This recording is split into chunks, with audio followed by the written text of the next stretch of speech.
Greetings, members, one and all of the Salivation Nation. Silver price has been crushed hard, but there is hope. Let's explore.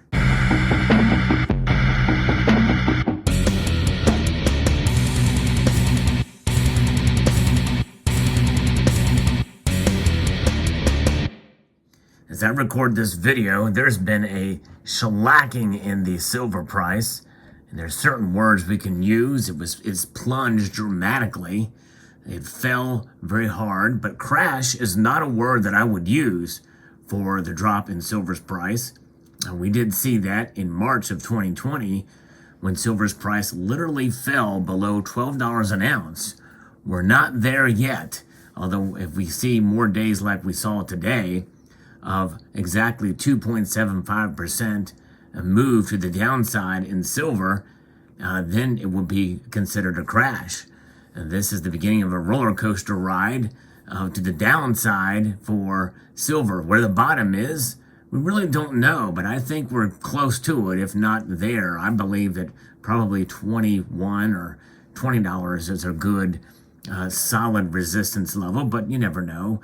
Some analysts say that around the $21.40 level for the technical analysis say that that is the resistance level. I'm going to be referencing a couple of articles here, but where are we at on silver as I record this video? Silver has dropped 62 cents today, 2.75% drop at $21.83 as I record this video. And gold has fallen as well. It took a pretty big beating, but not nearly as bad as silver. In fact, gold has dropped $30.80. We'll talk a little bit about gold, but the gold to silver ratio is now up over 85 to 1. And remember what happened during that big crash in 2020, in March of 2020, the gold to silver ratio went up well above 120. So that is something to keep in mind. But why is there hope? We'll get to that in a moment in the video, but let's talk a little bit about what happened today. Why is silver down? Gold and silver prices are solidly lower in early U.S. trading, according to Jim Wyckoff over at Kidco, as rising bond yields are again hitting the precious metals. Silver futures prices hit a nearly 5-month low today. A firmer U.S. dollar index that hit a 20-year high overnight is also bearish for the metal. You put those two things together and it doesn't matter what the stock market does, which, by the way, the market is down over 650 points as of the closing of the markets today. So, and Bitcoin is down as well too. So, there's a lot of different things that are happening here, and this is one of those situations where you have a high dollar index and rising bond yields. It's a recipe for lower silver prices, even amidst inflation that is continuing to run hot. But nonetheless, there's where we are at. Global stock markets, as I mentioned, were mostly down, and the stock indexes are pointed towards solidly lower openings when the New York day session begins tomorrow. A feature in the marketplace earlier this week is rising bond yields. The yield on the 10-year U.S. Treasury note is at a nearly 4-year high and is presently fetching 3.18%. Traders and investors fear that global price inflation has gotten out of control. Historically, problematic price inflation is bearish for the paper assets like stock and bonds and bullish for hard assets like raw commodities and real estate. Gold and silver traders are at present focusing on the bearish aspects of the rising bond yield, but don't be surprised at some point in the not too distant future to see that focus change to the bullish aspects of rapidly rising inflation. In other words, it's only a matter of time before the metals really start to kind of break out in positive territory. And keep in mind that when you look at keep things in perspective to where we were at before the pandemic and even over the last 5 years, I've talked about it, and other channels as well have mentioned it, that, we're not in a horrible place with silver. Now, we're not in the best place for silver either. It's especially depending on when you started to buy. In case in point, I made a purchase when I thought kind of the low was with silver a few weeks ago, and it's down dramatically lower than that. I'm still waiting on those orders. But nonetheless, that's part of the of the game. If you want to consider it a game, you have to roll with the punches. And right now, this is a gut punch for silver. But I'm standing by my purchases. You will see when they arrive. Yes, indeed. So we'll see how that plays out. Now, there is another article over at Seeking Alpha that talks a little bit more about this. It's a forensic analysis of the Fed action on silver price. We've seen a wild ride with silver since the Fed raised their rates 50 basis points, which is the largest since the year 2000, a 22-year high there. And that, I think, is something else that is probably weighing heavily on gold and especially silver here. And they keep privileged traders from peeking at the announcements of where things are at about what the Fed is doing. A lot of people have an idea what's going to be happening. So in many ways, it's baked in. But when the reality sets in, well, typically the metals historically have dropped a bit. But then when they find out that it really doesn't work or it's too little too late, then they will recover.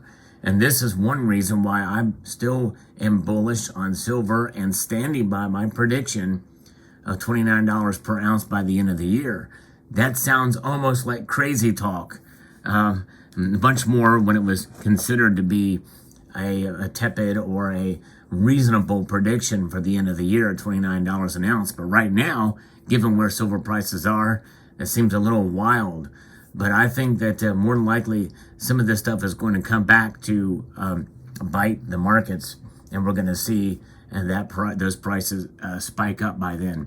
But I could be wrong. I was wrong last year about it too. So very well could be that we'll have to wait and see where things go. But you know, there is obviously some technical analysis about this and where it's going. But this price spikes during this release. We did see silver rise fairly dramatically, but then it came back down a bit, and obviously it's much more depressed as of now here.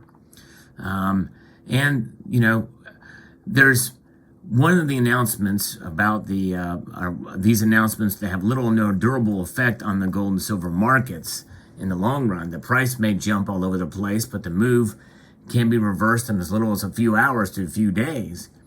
Silver ended up a bit less abundant in the market than where it began.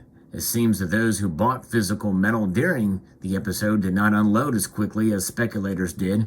Speculators were quick to buy and quick to sell. And that's just it. You can speculate with silver. People do that in the paper markets. But those of us who trade in the physical, well, we have the albatross around our neck, and that is the premiums and the weight. There's something about having the weight of the silver in your possession, especially enough of it, that it literally makes it hard to move. But you know, that's essentially a good first world problem to have by most measures. But nonetheless, the premiums and that you're paying, and you don't get those back as quickly when you go to sell, especially you need to. So whenever you stack the physical metal, it's never a good idea to speculate where the markets are going to go or what have you. You've got to commit to what you have bought and commit for the long term, no matter what happens. You know, and that is just it. You know, you can see a spike price up of $1, and that would be a massive spike increase in silver, and still lose if you go to sell because of the premiums and the gap between the premium you pay and the premium you get back when you buy or when you sell. Because when you sell your silver, it's foolish to sell it at spot these days because everybody is paying above spot. Most everybody is.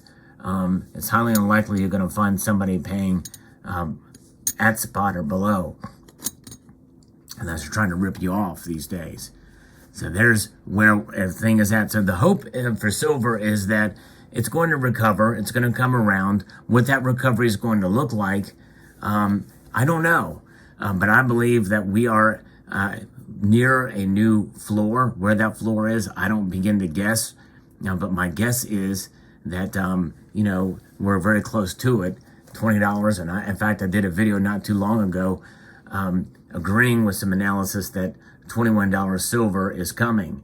And I even mentioned and agreed that it's going to be a short-term situation, and I think we're in that short-term scenario.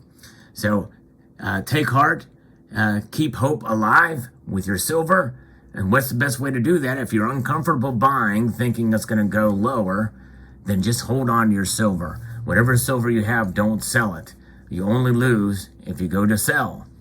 So keep that in mind. I want to extend a multitude of gratitude to you all for taking the time to watch, and encourage you to please rate, share, comment, and subscribe.